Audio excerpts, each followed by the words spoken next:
প্রিয় মুসলমান ভাইরা আমার, আল্লাহ পাক রব্বুল আলামিন বলেন ফাহিয়াকুম, তোমাদেরকে আমি আল্লাহ পাক রব্বুল আলামিন জীবিত রেখেছি। তোমাদের যা কিছু প্রয়োজন সব কিছু দিয়ে আমি আল্লাহ পাক রব্বুল আলামিন জীবিত রাখছি।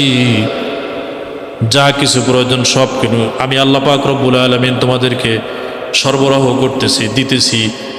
এরপরও যদি না বুঝো বান্দা, তাহলে আমি আল্লাহ পাক রব্বুল আলামিন যখন আবার তোমাদেরকে মৃত্যু দিব, সুম্মা ইউমীতুকুম, যখন আবার 70 বছর শেষ হওয়ার পরে আবার যখন দুনিয়া থেকে মৃত্যুবরণ করে কবরে চলে যাইবা, তখন কিন্তু দুনিয়াতে যে অবাধ্যচারণ করছিলা, দুনিয়াতে যে অকৃতজ্ঞ অবস্থায় ছিল, দুনিয়াতে আমি আল্লাহর নাফরমানি করেছো, প্রত্যেকটা কড়াই গন্ডায় হিসাব আমি আল্লাহ পাক রব্বুল আলামিন নিয়ে নিব। ঠিক না বেঠিক?